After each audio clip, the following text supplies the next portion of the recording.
Assalamualaikum warahmatullahi wabarakatuh. Bismillahirrahmanirrahim. Alhamdulillahi rabbil alamin. Allahumma salli wa sallim wa barik ala sayyidina Muhammadin wa ala alihi wa ashabihi ajma'in. Subhanaka la ilma lana illa ma 'allamtana innaka antal alimul hakim. Rabbi shrah li sadri wa yassir li amri wahlul 'uqdatam min lisani yafqahu qawli. Allahumma arzuqna fahman nabiyyin wa hifzal mursalin wa ilhamal malaikatil muqarrabin bi rahmatika ya arhamar rahimin. Wala haula wala quwata illa billahil aliyil azim. Alhamdulillah, segala puji syukur kehadiran Allah Subhanahu wa ta'ala yang telah memberikan nikmat kesehatan dan kesempatan kepada kita semua sehingga kita dapat hadir kembali di malam hari ini dalam rangka kegiatan daurah ilmiah seputar Ramadan dan zakat, yang mana ini adalah pertemuan kita di malam yang kedua. Solawat beserta salam tidak lupa pula kita hadiahkan kepada junjungan kita baginda Nabi Muhammad SAW. Allahumma salli wa sallim wa barik alaih. Mudah-mudahan dengan banyaknya kita bersolawat kepada beliau, kita ini merupakan salah satu di antara umatnya yang mendapatkan syafaat di hari akhir kelak. Amin ya rabbal alamin. Yang sama-sama kita muliakan dan kita hormati sahibul majelis Al-Fadil Al-Ustadz Ferry Sabtadi Putra beserta para pengurus majelis ta'lim Al-Fatih. Semoga semuanya senantiasa dilimpahi rahmat dan karunia daripada Allah Subhanahu wa ta'ala. Yang saya muliakan dan hormati pula tuan-tuan guru, para ustadz, ustazah, muallim, muallimah, para jamaah, bapak ibu, hadirin wal hadirat rahimakumullah. Pembahasan kita pada pertemuan pertama semalam, kita sudah sampai pada pembahasan niat. Maka malam hari ini kita akan membahas pembahasan yang selanjutnya, yaitu terkait masalah hal-hal yang membatalkan puasa. Boleh dibuka di halaman 12.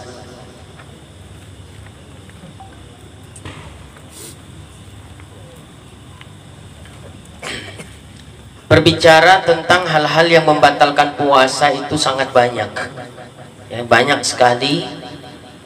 Di antaranya itu ada di kitab di halaman 11, kemudian halaman 12. Langsung kita masuk di halaman yang ke-12, yang B. Di antara yang membatalkan puasa adalah masuk sesuatu daripada segala ain. Ain itu adalah benda, dan jikalau sedikit sekalipun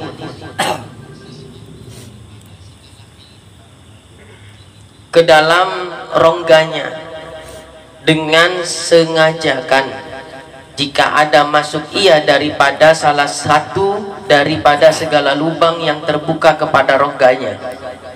Adapun yang dimaksudkan dengan lubang terbuka yaitu perut dan kepala, maka suatu yang sampai ia ke dalam perut dan kepala maka batal puasanya. Adapun yang tiada terbuka maka tiada membatalkan puasa seperti mata. Ini maksudnya.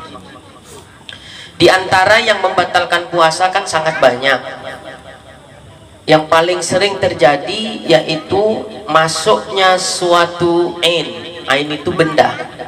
Masuknya suatu benda ke dalam jauf. Jauf itu adalah rongga terbuka. Masuknya suatu benda ke dalam jauf. Jauf adalah rongga terbuka. Nah, rongga terbuka itu apa yang dimaksud dengan rongga terbuka? Rongga terbuka yaitu perut dan kepala. Jadi kalau masuk suatu benda melalui lubang-lubang yang terbuka, sampailah benda tersebut ke dalam jauf, yaitu perut misalnya, maka puasanya dihukumi batal. Ya, saya ulang sekali lagi, masuk suatu benda ke dalam jauf. Jauf adalah rongga terbuka. Nah, rongga terbuka, apa yang dimaksud dengan rongga terbuka? Rongga terbuka adalah perut dan kepala. Jadi kalau masuk suatu benda walaupun sedikit atau kecil melalui lubang-lubang yang terbuka, mulut, hidung, telinga, jalan depan, jalan belakang, sampailah benda tadi ya ke jauf atau ke perut, maka puasanya dihukumi batal. Ya, itu yang pertama. Jadi kita bahas satu-satu ya. Nah, itu untuk pembukanya. Misal masuk suatu benda ke dalam mulut. Mulut termasuk lubang terbuka. Masuknya suatu benda ke mulut tidak semerta-merta membatalkan puasa. Ya, dilihat dulu. Tidak setiap benda yang masuk ke dalam mulut langsung dikatakan puasanya batal. Tidak seperti itu.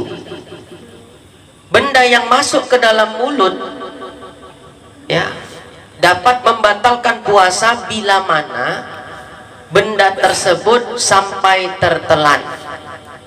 Kalau tidak sampai tertelan, hanya di dalam rongga mulut saja, itu tidak batal puasanya. Jelas ya Bu? Jadi tidak semua hal atau tidak semua benda yang masuk ke dalam mulut seseorang yang berpuasa lantas langsung diponis puasanya batal. Tidak seperti itu. Kalau hanya sebatas di rongga saja, itu tidak batal. Maka terkait masalah misalnya mencicipi masakan bagi orang yang berpuasa, mencicipi makanan bagi orang yang berpuasa, apakah puasanya dihukumi batal?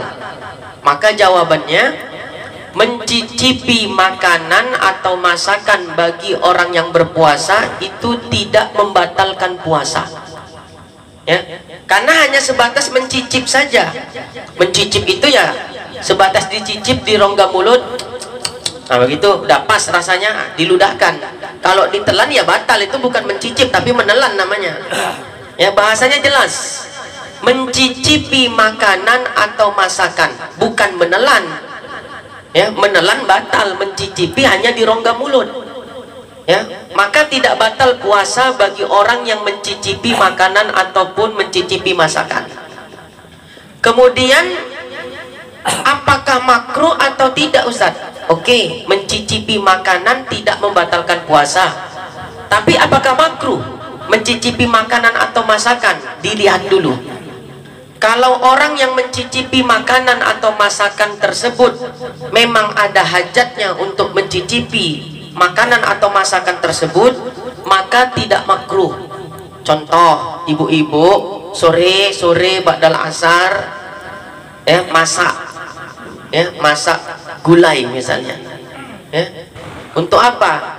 Untuk persiapan ya berbuka puasa. Nah, jadi pada asar ibu-ibu masak gulai. Nah, kemudian untuk melihat apakah cita rasanya sudah sesuai atau tidak, ibu ciciplah masakan ibu tadi. Nah, dalam kondisi seperti itu tidak makruh, tidak puasanya tidak batal, juga tidak makruh. Karena memang ada hajatnya, memang lagi masak atau memang tukang masak. Nah, itu tidak makruh. Tapi kalau kita pulang kerja, suami sore-sore pulang kerja dari kantor, tiba-tiba nampak ya gulai lomak di atas meja, icipinnya, diambil sendok, diicip-icipnya, udah pas. Nah, ini nggak ada hajat, ngapain urusan kita mencicipi makanan, kita bukan kita yang masak kan gitu. Nah, dalam kondisi ini makruh mencicipi makanan. Nah, paham Bu? Jadi ibu kalau puasa lagi masak, mencicipi makanan puasa ibu tidak batal. Tidak batal dan tidak makruh karena ada hajat. Jelas ya? Yang batal itu kalau ditelan. Kalau ditelan itu bukan mencicip, makan namanya. Ya, mencicip kan di rongga aja dia. Kalau ditelan ya makan namanya. Nah, paham Bu?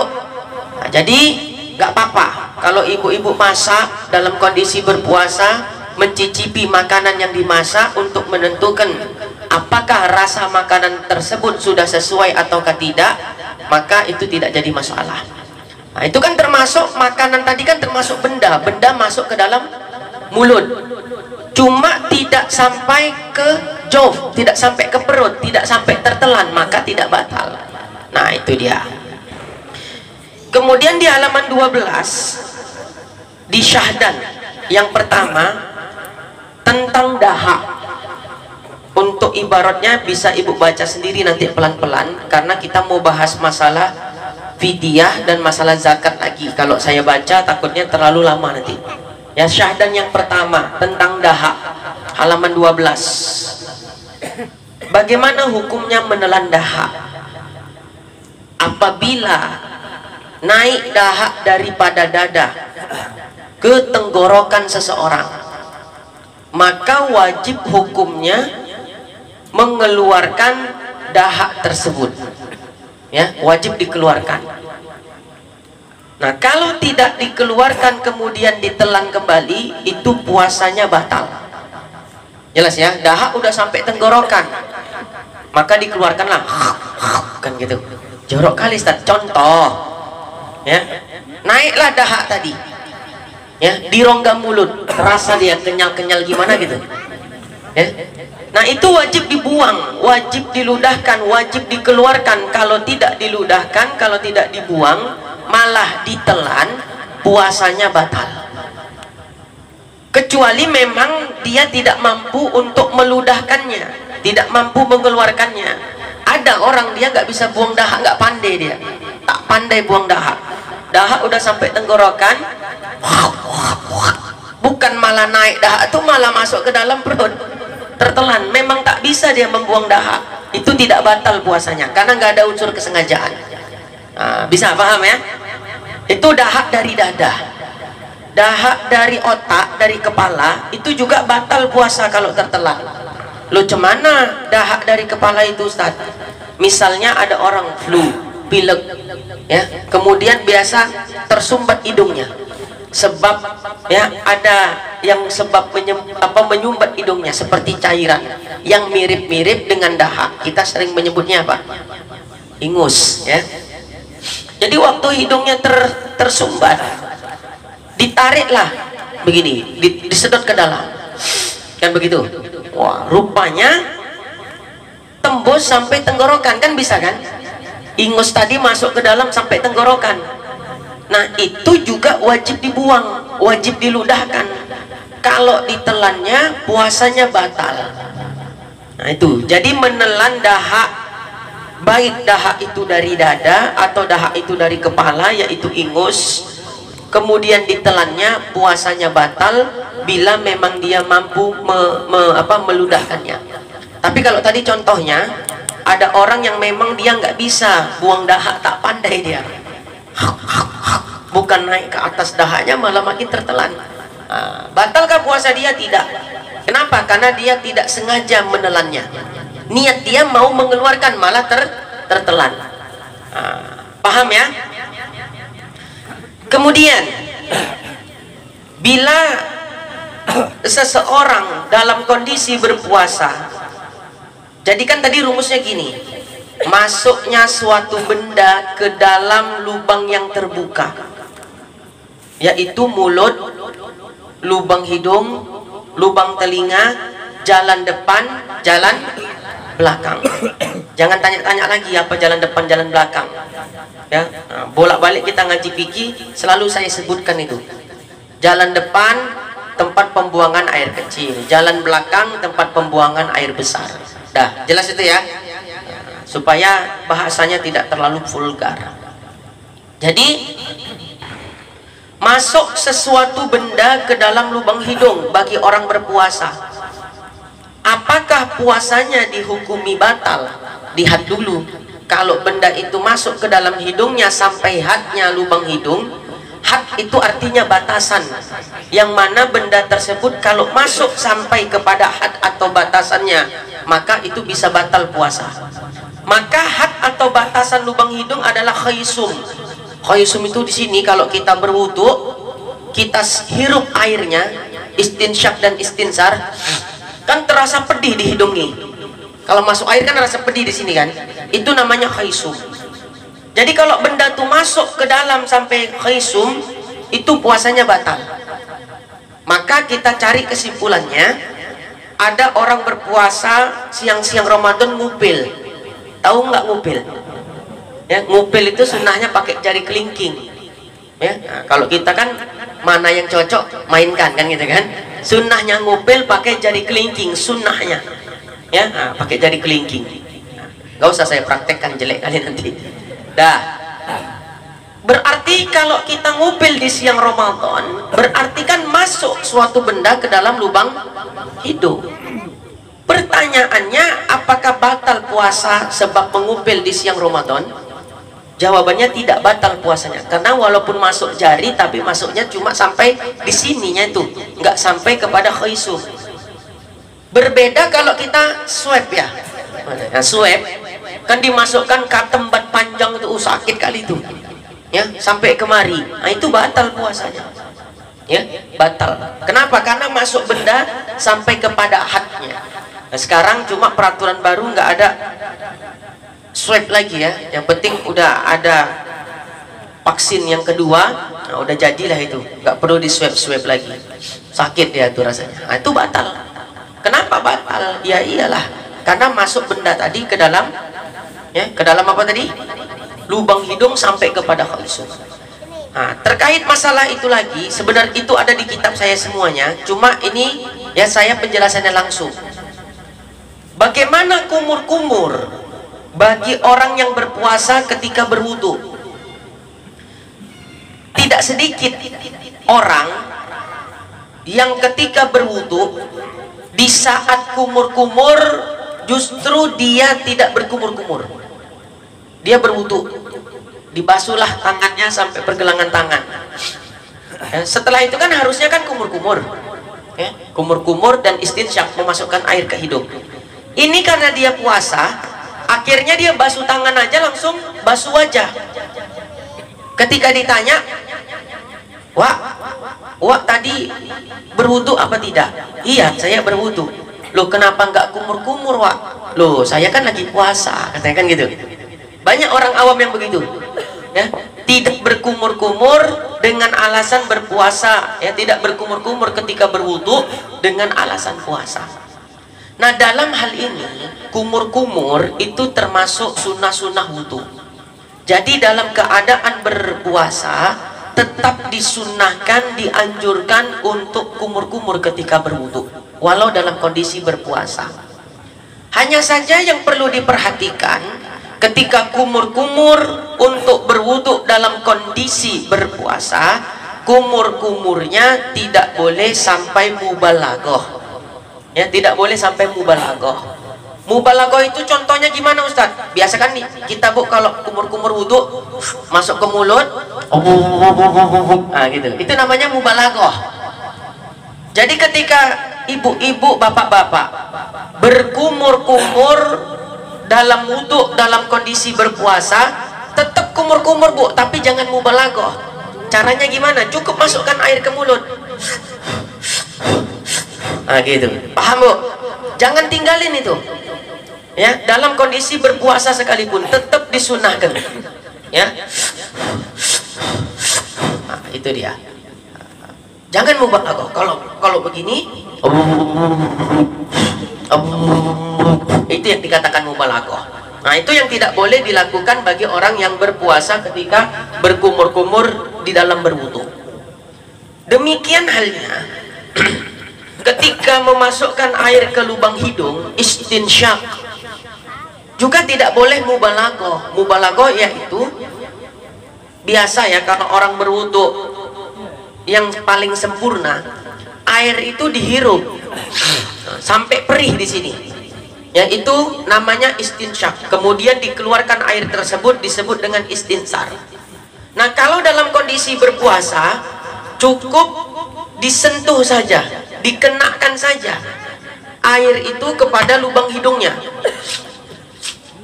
Nah, begitu, nggak usah dihirup sampai ke dalam. Ya, paham ya, bapak-bapak, ibu-ibu ya. Jadi kesimpulannya, dalam berwudu tetap kumur-kumur dan masukkan air ke lubang hidung. Yang penting jangan sampai mubalaghah. Kumur-kumurnya sebatas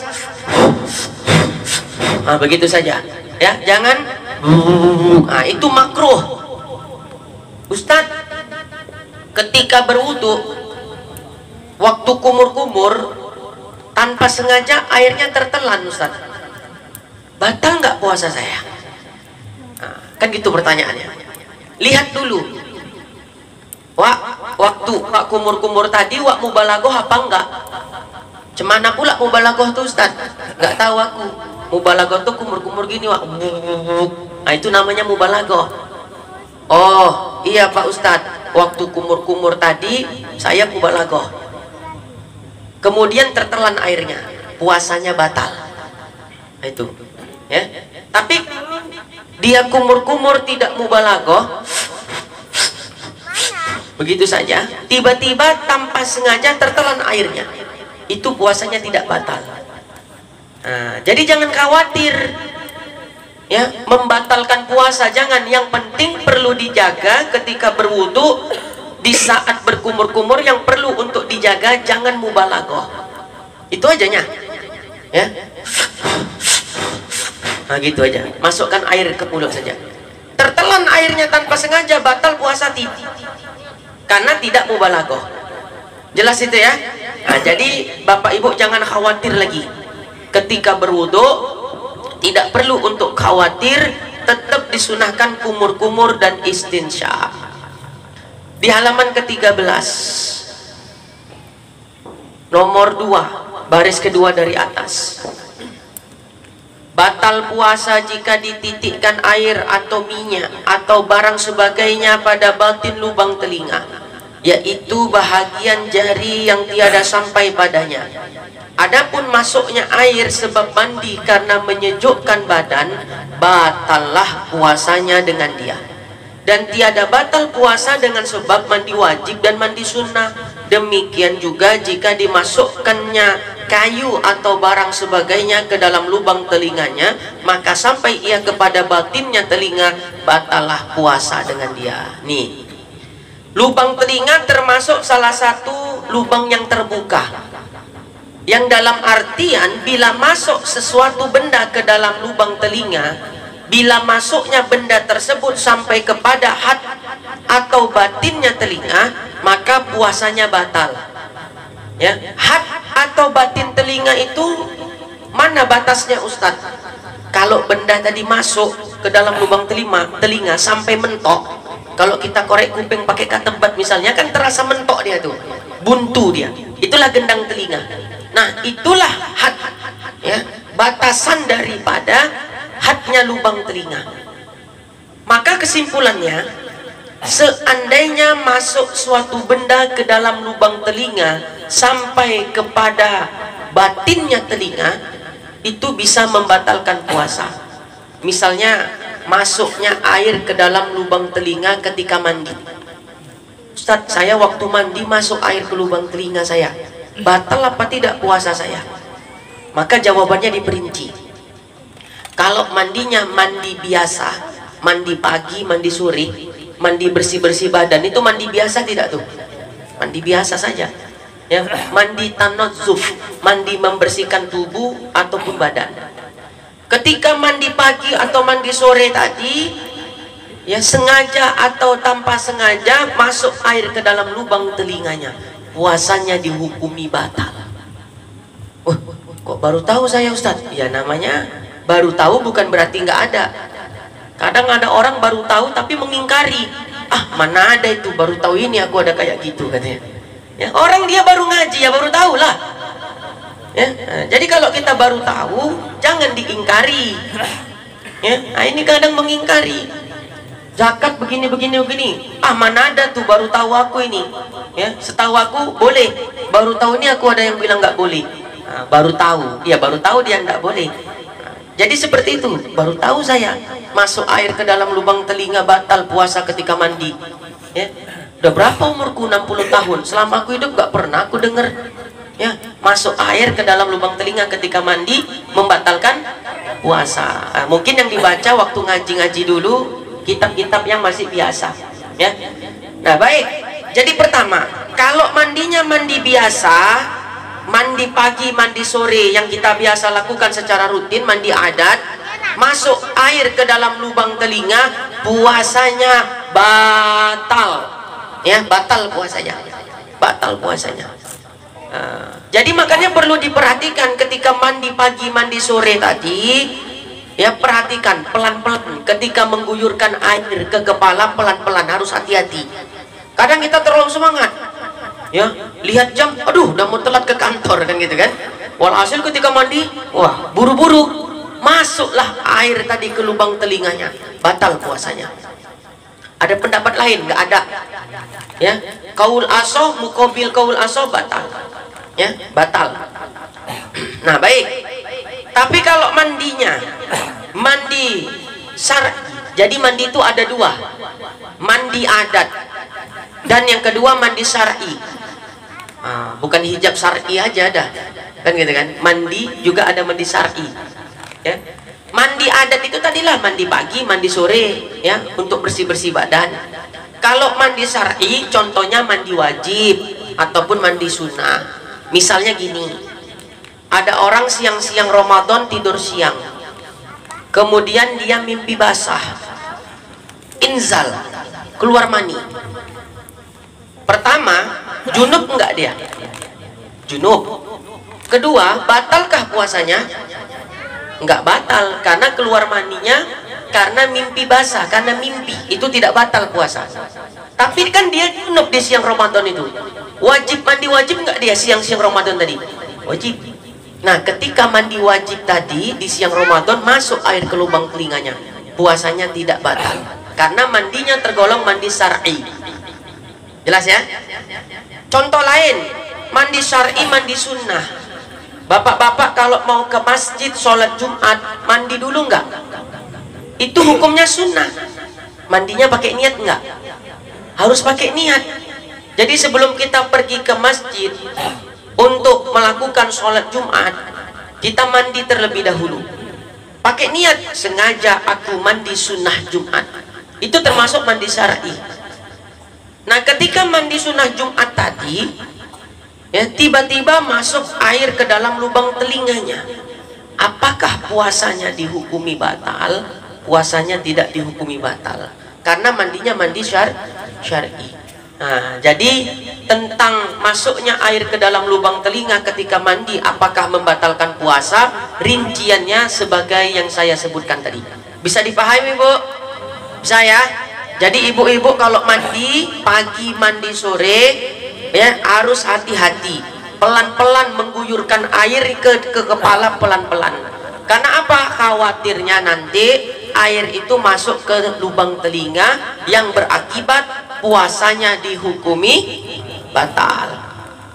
Termasuk juga memasukkan kayu di situ. Ya, kita nggak mungkin masukkan kayu karena kerjaan, paling tidak katembat, ya untuk membersihkan telinga. Dalam kondisi puasa membersihkan telinga, ya sampai ke dalam kali, sampai kena batin tadi, puasanya batal. Ya, bagaimana meneteskan obat telinga? Apakah batal puasanya? Kalau memang rekomendasi dari dokter tidak batal. Ya sama seperti kemarin masalah lambung kemarin, harus ada rekomendasi dari ahli. Jangan kuping awak sakit beli obat sendiri, awak tetes-teteskan sendiri, itu batal puasa. Ya, kenapa? Tidak ada rekomendasi dari dokter. Tapi ketika dokter merekomendasikan ini teteskan obat telinga ini, harus cepat. Kebetulan lagi puasa, ya, lagi siang-siang Ramadan, disuruh dokter tadi segera diteteskan obat telinga ini. Kalau nggak makin bahaya telingamu.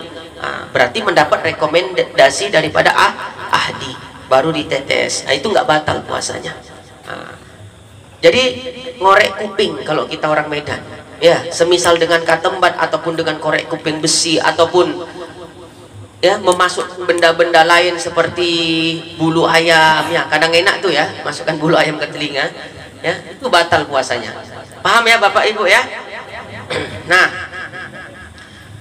kemudian di poin ketiga, jika mengobati seorang akan lukanya pada betisnya atau pahanya, maka sampai obat itu ke dalam sumsum betisnya atau ke dalam daging pahanya, tiada batal puasanya.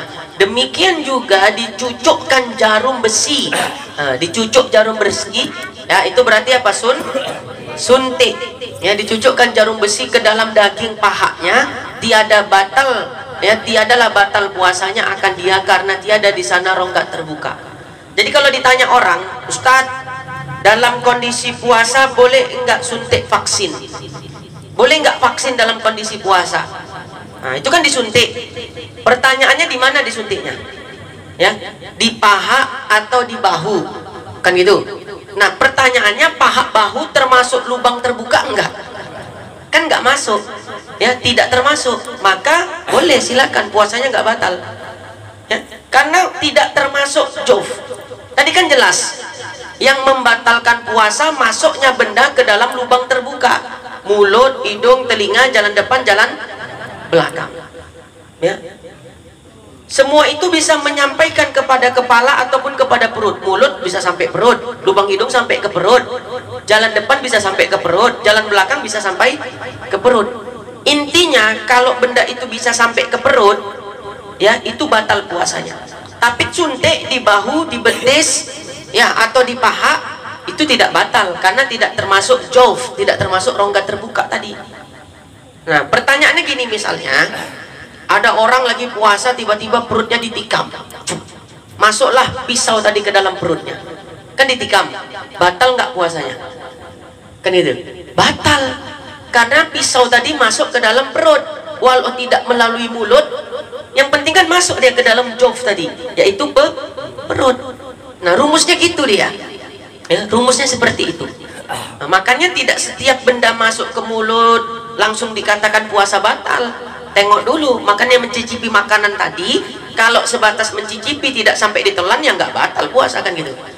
Nah, kalau ada benda masuk ke perut tanpa melalui mulut, ya seperti apa? Orang berpuasa ditikam perutnya dengan pisau, maka puasanya dihukumi batal. Loh, kok batal? Tapi dia nggak makan, Ustadz. Waktu dia nggak makan, tapi besi pisau tadi masuk ke dalam jawfnya, yaitu perut. Nah, itu rumusnya seperti itu. Kan nggak payah kan, Bu? Hah? Payah dipahami? Enggak kan? Nah, kelima, ini ahli hisab nih, ya penting untuk diperhatikan ahli hisab, ya, mazhab Maroko, ya, mazhab Maroko. Poin nomor 5, pengudutan tembakau membatalkan puasa. Pengudutan tembakau, ngisap tembakau dalam arti mengisap rokok, ya itu membatalkan puasa. Pertanyaannya gini, kenapa pula rokok membatalkan puasa? Bukannya rokok itu kumakan, kan gitu? Rokok itu kan tak dimakan. Sementara rumusnya tadi, masuknya benda ke mulut sampai lewat tenggorokan itu baru batal. Rokok tuh mana pula kumakan? Dari mana sisi membatalkannya? Ada cerita gini, pada masa itu ada ulama yang mengatakan merokok atau mengudut tembakau tidak membatalkan puasa. Kenapa? Karena beliau memikir begitu tadi. Dari mana batal puasa? Sebab merokok. Sebab merokok itu kan nggak dimakan, kan gitu. Walhasil dia bertanya kepada ahli uruf, ya dia nanya kepada tabib. Tabib itu kalau di sini apa? Dokter, ya. Dok, kira-kira merokok itu ada nggak benda yang masuk ke dalam tubuhnya? Ya kalau tembakau itu kan nggak dimakannya, jelas nggak masuk, kan gitu. Ada nggak benda yang masuk? Kata tabib tadi, ada Pak Kiai. Benda yang masuk itu asap, ya. Asap bagi orang merokok itu kan masuk ke dalam dadanya, sedikit ataupun banyak. Maka ditinjau dari itulah, makanya merokok bagi orang puasa dihukumi batal. Bukan karena tembakau itu ditelan, mana ada orang merokok tembakau menelan tembakau, nggak ada. Tapi dari mana sisi pembatalan puasa bagi orang merokok?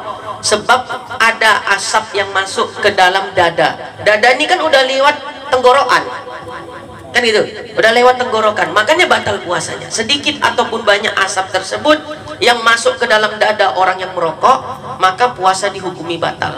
Jadi asap itu ya termasuk daripada ain, termasuk benda juga dia. Nah, kesimpulannya merokok membatalkan puasa. Nah, yang keenam, menelan ludah. Ya. Ludah itu dirinci. Kalau ludahnya khalis, ludahnya murni berwarna putih, tidak bercampur dengan sesuatu apapun, murni ludahnya, maka ludah tersebut ditelan, puasanya tidak batal. Di poin nomor 6 itu ada, baca sendiri nanti. Bahkan misalnya bapak ibu kumpulkanlah ludah itu banyak-banyak di rongga mulut, bisa apa enggak?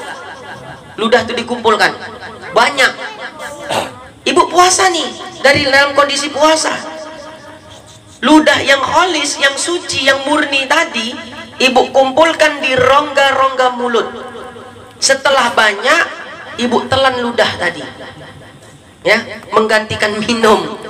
Misalnya tenggorokannya kering kali, dia ceramah aja kan gitu kan, cemana lah nih caranya, sakit kali ya. Jadi tenggorokannya apa, ludahnya dikumpulkan banyak-banyak di rongga mulutnya, kemudian ditelannya. Batal nggak puasanya? Batal nggak puasanya kira-kira? Hah? Tidak batal ya. Di kitab nomor 6 itu ada, dengan catatan ludahnya khalis, murni, suci, tidak batal. Tapi kalau ludah tadi udah keluar ke bibir, apa, meleleh ke bibir, ibu sedot lagi, ya gitu, telan, baru batal ya. Nah, itu batal kalau begitu. Kalau dikumpulkan masih di rongga mulut, tidak ada yang keluar ludah tadi, nah, maka ditelan pun sekalipun itu tidak batal. Jelas itu ya.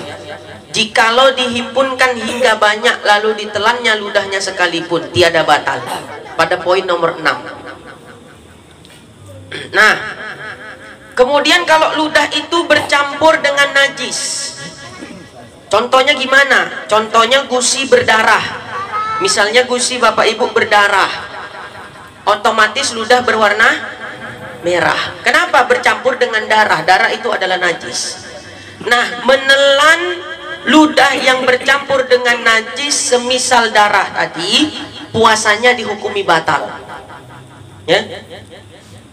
Gini Ustadz, gusi saya memang berdarah ya, tapi lama-lama kan berhenti darah tuh, sehingga ludah saya berwarna putih kembali, kan gitu. Bagaimana menelan ludah tersebut Ustadz? Tetap batal puasanya. Jadi kalau ada orang gusinya berdarah, suruh dia mensucikan mulutnya dengan cara apa? Kumur-kumur ya. Jadi kalau berdarah gusi, kumur-kumur sampai bersih. Kalau sudah kumur-kumur, menelan ludah lagi tidak batal. Tapi kalau belum kumur-kumur, walaupun ludahnya tidak berwarna merah lagi, sudah kembali kepada warna putih seperti semula, tapi dia belum berkumur-kumur, bila ludahnya tertelan, puasanya batal. Jelas? Bagaimana sekiranya? Termasuk muntah. Ada orang muntah, tapi muntahnya tidak sengaja, batal nggak puasanya? Dia muntah tidak sengaja, misalnya nengok muka kita muntah dia, ya kan nggak sengaja, batal nggak puasanya kira-kira? Muntah tak sengaja tidak batal, cuma hati-hati kalau ada sisa-sisa muntah di mulut kemudian tertelan, itu batal puasanya ya. Nah, itu yang kurang kita sadari ya. Kalau masih ada sisa-sisa muntah di mulut kemudian tertelan, itu batal. Termasuk begitu muntah selesai dia tidak kumur-kumur ya, kemudian dia menelan ludahnya, batal puasanya.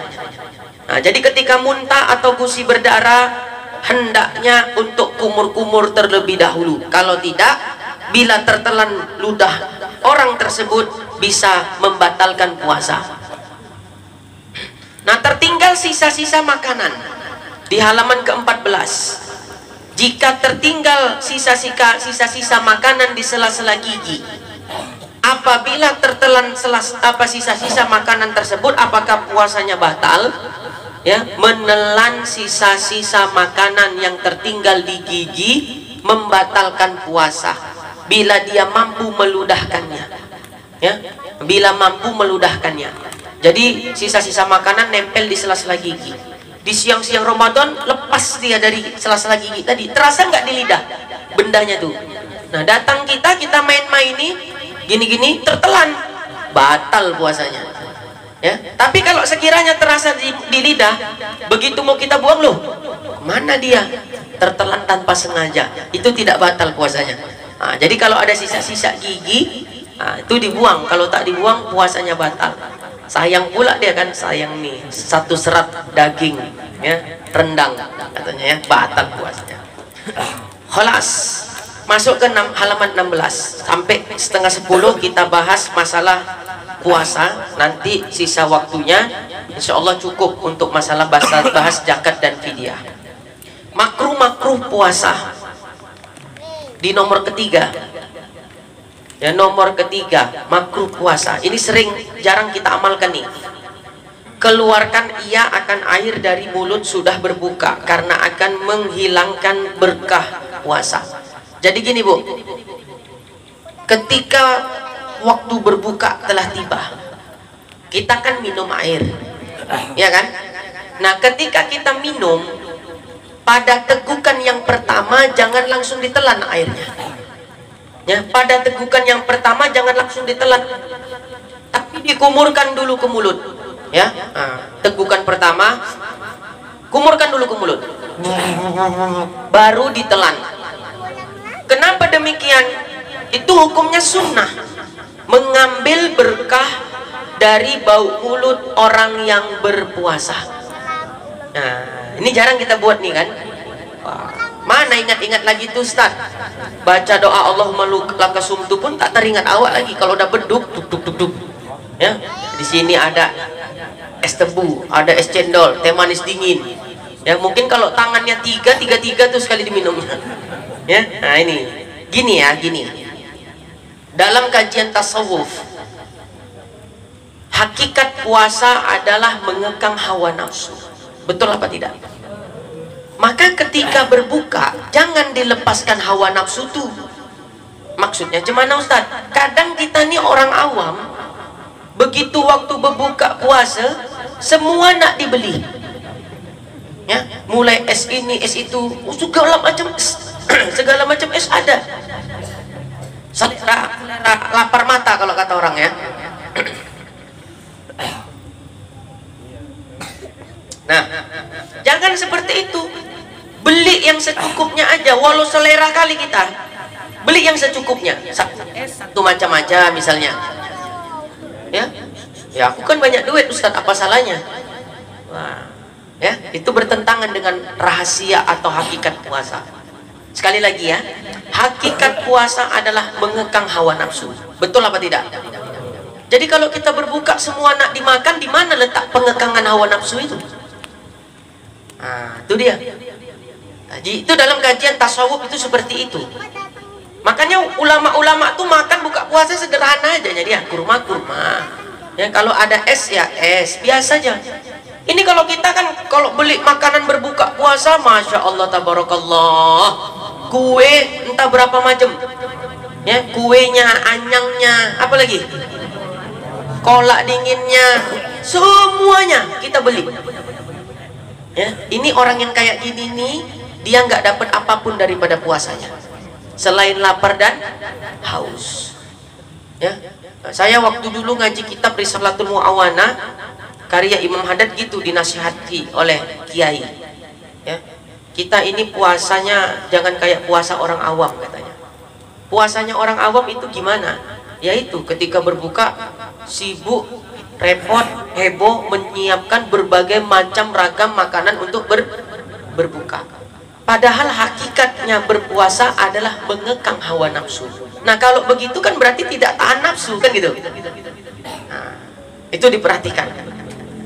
Termasuk mau lebaran, orang awam sibuk baju barunya, sibuk cat rumahnya, sibuk ini itunya. Kita nih sebagai orang ngaji jangan begitu, kata beliau. Kenapa? 10 akhir Ramadan, disitulah intisarinya puasa berada pada 10 akhir Ramadan. Sampai Nabi ketika masuk 10 akhir Ramadan, Nabi mengecangkan ikat pinggangnya. Dia tidak mendatangi istrinya sama sekali. Kenapa? Sibuk beribadah di 10 akhir Ramadan. Ya, kenapa? Itu termasuk waktu yang istimewa. Lailatul Qadar kapan datangnya? 10 akhir Ramadan. Maka sejatinya yang harus kita tancap gas untuk ibadah itu 10 akhir itu. Ibaratkan kalau balap MotoGP, waktu ngegas itu udah di lap terakhir lah tuh penentunya. Ini terbalik, di lap awal ngegas sekali, giliran 10 akhir nggak nampak lagi batang hidungnya di masjid. Ya, jangan kayak begitu. Nggak usah repot-repot kali. Kue raya bisa beli, baju raya beli sekarang. Coba jangan dipakai dulu, simpan. Nah, namanya ajib baju untuk hari raya. Semua bisa diganti. Ngecat rumah nggak mesti harus mau dekat hari raya. Ya, masuk puasa 3-4 hari cat. Ya. Supaya apa? Bisa di 10 akhir Ramadan itu kita fokus untuk ibadah kepada Allah. Mulai iktikafnya, membaca Al-Qur'annya. Kalau bisa dalam sehari baca Quran khatam 1 kali. Ulama-ulama salafun soleh kalau udah 10 akhir Ramadan sehari bisa khatam 10 kali membaca Al-Quran. Coba bayangkan, 1 hari 10 kali khatam, cuman membagi waktunya. Jangan diukur sama waktunya kita, nggak mungkin orang kita baca Qurannya setahun sekali. Mana bisa dapat 1 hari 10 kali khatam? 1 hari 1 kali khatam aja udah paten. Mereka kenapa bisa? Karena hari-hari mereka dengan Al-Quran. Ya, kalau awak hari-hari awak dengan apa nih? Dengan setan gepeng. Ya, kalau nggak bawa setan gepeng nih gelisah kali otak awak. Iya apa enggak? Ya, apalagi bapak-bapak kalau Android ada ketinggalan, gelisah kali, ketahuan lah nih katanya. Ya, udah ku kunci, udah ku hapus belum chatnya tadi ya, kan gitu kan? Dijemput itu pulang. Ya. 10 akhir Ramadan itulah rahasianya puasa. Jangan sampai kita disia-siakan oleh hawa nafsu kita, lalai dengan perkara-perkara yang tidak berfaedah. Ya? Makanya harus lebih digas itu kapan tadi? 10 akhir Ramadan, Lailatul Qadar. Gaya kali. Ustaz, tahun ini insya Allah saya berkeinginan sekali dapatkan Lailatul Qadar Pak Ustaz. Sambil nangis dia cerita. Ya, walau seumur hidup sekali. Oh ya, bagus itu Pak. Doakanlah saya Pak Ustaz. Iya Pak, saya doakan insya Allah khair. Oh, giliran pertama kita lihat, Masya Allah, ini kayaknya memang calon-calon dapat Lailatul Qadar nih. Masuk hari ke-10. Pak, tadi malam kok nggak taraweh? Iya Pak Ustaz, inilah lagi ngecat rumah katanya. Istrinya, ibu kok nggak taraweh Bu? Iya Pak Ustadz, mana lah, sibuk bikin kue. Bukan dapat Lailatul Qadar, Lailatul Bakar lah yang dapat. Ya, nggak usah ngimpi mau dapat Lailatul Qadar kalau nggak ada sesuatu hal yang kita korbankan dari sisi waktu kita untuk mengoptimalkan, memaksimalkan ibadah di 10 akhir Ramadan. Ya, itu. Jadi makanya beda. Orang awam dengan orang khusus di dalam menjalankan ibadah puasa itu beda. Kemarin dari sisi itu aja udah beda. Orang awam cuma nahan lapar, nahan haus kan itu. Orang khusus puasa enggak. Lisan dijaga, mata dijaga, telinga dijaga. Waktu berbuka dia pun enggak heboh-heboh. Harus beli ini, beli ini. Apa yang ada itu teh panas saja. Ya, kuenya cuma 2 macam ya udah, yang penting makan nasi. Ya. Makanya kata Habib Ali Al-Jufri, juhud itu gimana? Kalau naik mobil murah dengan mobil mahal sama di hati, itu orang juhud. Ya, tapi kalau masih berbeda di hati, masih lebih tengi, kata orang Medan, songong, sombong, naik mobil Alphard dari mobil biasa, berarti bukan orang juhud itu. Ya, menggunakan pakaian harga 100.000 dengan pakaian harga 1 juta sama di dalam hatinya, nggak ada beda, itu tanda orang zuhud. Tapi kalau masih lebih berbeda, beda rasanya di hati, menggunakan pakaian yang mahal dengan murah, itu bukan orang zuhud. Makanan juga demikian. Makanan biasa dengan makanan mewah, kalau sama rasa di hatinya, di lidah nggak bisa dibohongi kan gitu kan. Nah, ada harga, ada rasa, tapi di hati sama.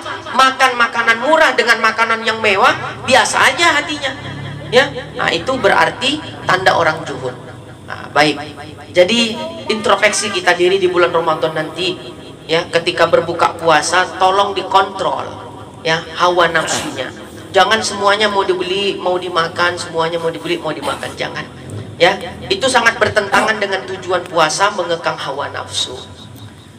Nah, jadi sunnahnya puasa, begitu berbuka puasa, pada minum tegukan yang pertama, ya, hendaknya jangan langsung ditelan airnya, tapi dikumur-kumurkan terlebih dahulu. Ya, ini kan berbuka duk duk duk. Nah, kita pun minum pertama, ya. Ini kan tegukan pertama, ya, dikumur-kumurkan dulu, baru ditelan.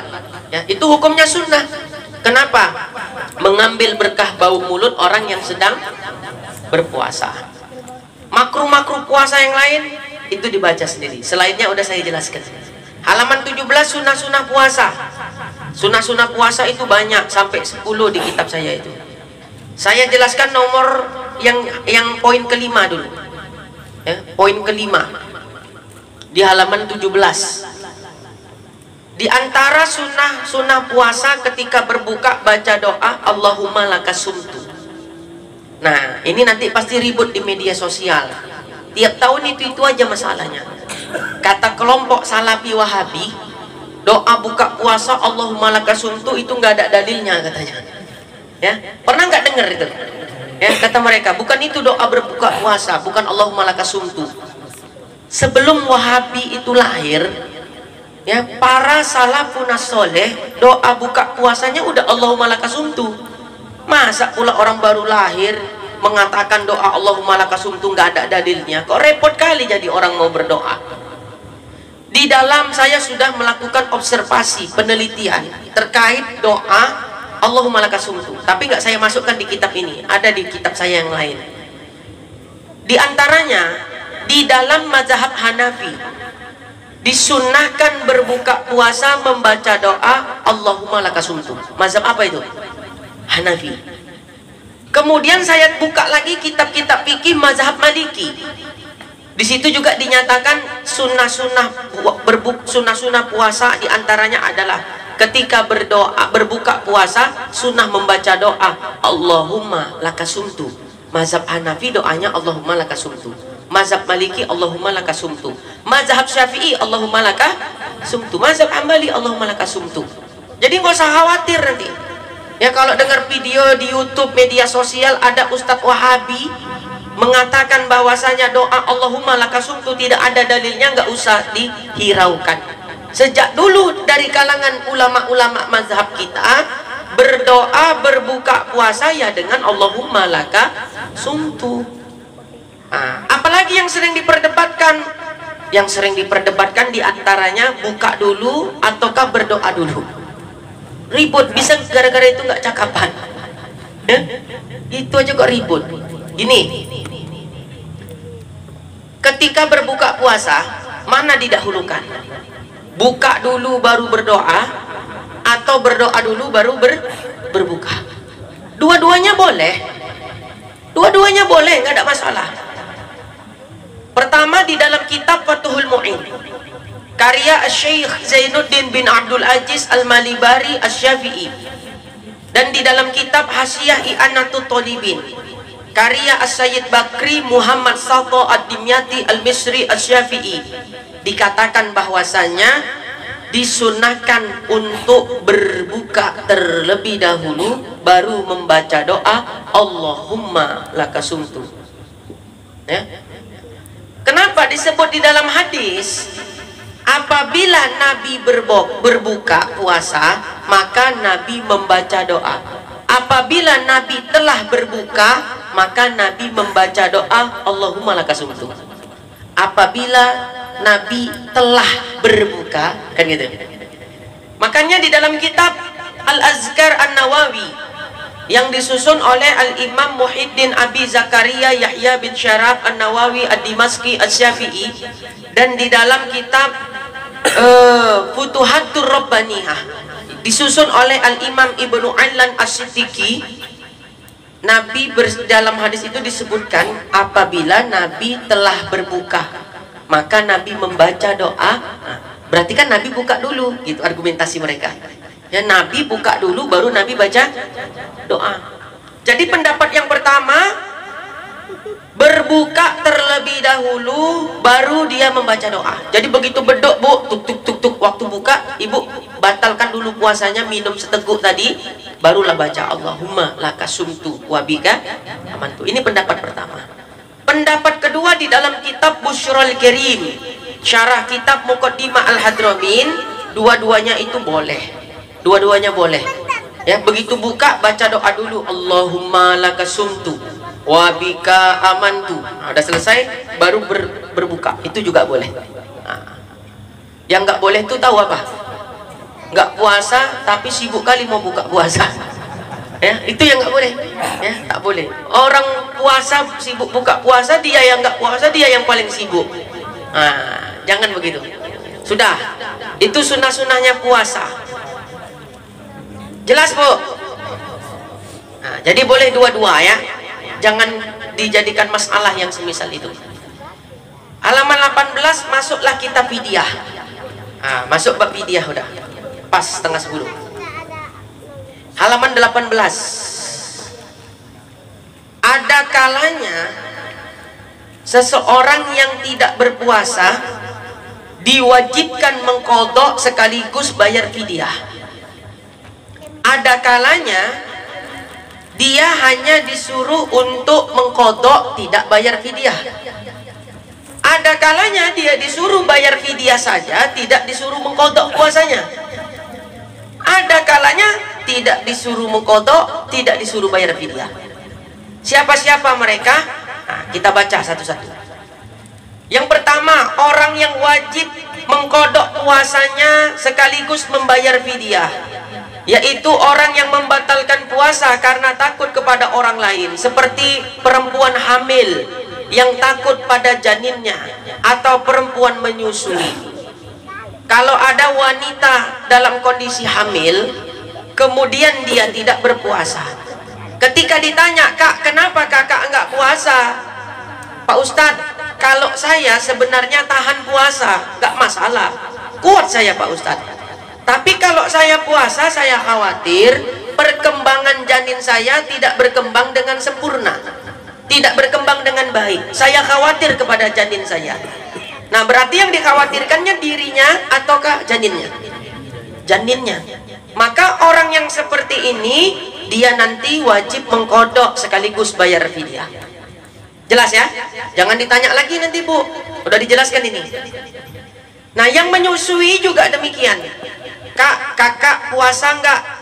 Enggak lah Pak Ustadz. Kenapa kakak enggak puasa? Saya lagi menyusui. Loh, memangnya kenapa kalau kakak lagi menyusui? Iya Pak Ustadz, kalau saya puasa sebetulnya tahan, enggak masalah. Cuma kan saya lagi sedang dalam kondisi menyusui. Anak saya enggak pakai susu formula, anak saya pakai ASI, murni ASI. Jadi kalau saya nanti berpuasa, saya khawatir ASI saya tidak berjalan dengan normal. Kan kasihan bayi saya. Akhirnya dia enggak puasa. Berarti dia tidak puasa khawatir kepada siapa?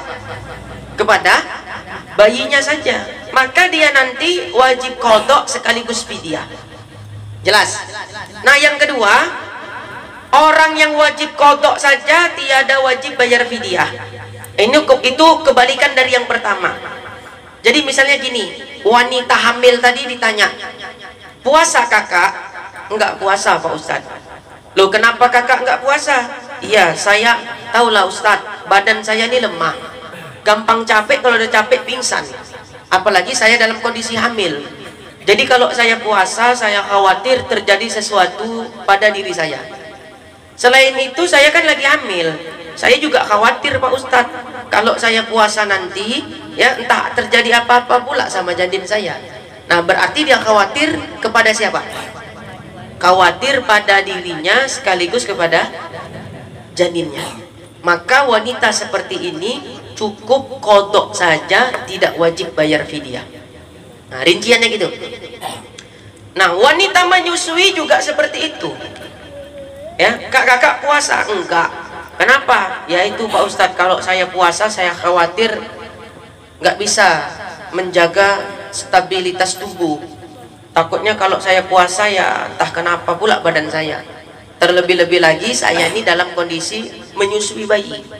Nah, berarti kakak takut diri kakak sekaligus bayi kakak tadi. Iya Pak Ustadz, dua-duanya saya khawatir. Khawatir diri saya, khawatir bayi yang saya susui. Nah, orang begini wajib qadha saja, tidak wajib bayar fidyah. Udah. Nah, ada kalanya dia cukup fidyah saja, tidak wajib qadha. Enggak wajib mengqadha puasa, bayar fidyah saja. Itulah diantaranya orang tua yang sudah sangat renta, tidak mampu untuk berpuasa sama sekali, maka sebagai ganti puasanya dia wajib membayar fidyah. Kita punya orang tua usianya 90 tahun misalnya, sama sekali tidak mampu untuk berpuasa. Ya udah, dia jangan dipaksa untuk puasa karena sudah sangat tua. Jadi sebagai pengganti puasanya apa? Dia bayar fidyah, ya, bayar fidyah. Nggak wajib qadha. Orang sakit yang tidak ada harapan sembuh, sakit asam lambung parah semalam tuh, kita jelaskan kan gitu, ya, nggak bisa sama sekali puasa, maka dia qadha saja. Nah, yang keempat, ada kalanya orang itu tidak wajib qadha, tidak wajib fidyah. Ya, dia nggak puasa, tapi nggak wajib mengqadha, nggak wajib mengqadha puasanya, juga tidak wajib bayar fidyah. Siapa itu? Orang gila yang nggak sembuh-sembuh. Nah, jadi kalau ada yang mau nggak puasa di sini, nggak puasa, nggak wajib qadha, nggak wajib fidyah, jadi orang gila. Ya, orang gila yang nggak sembuh-sembuh, tiada wajib qadha, tiada wajib fidyah. Nah, itu dia tentang fidyah.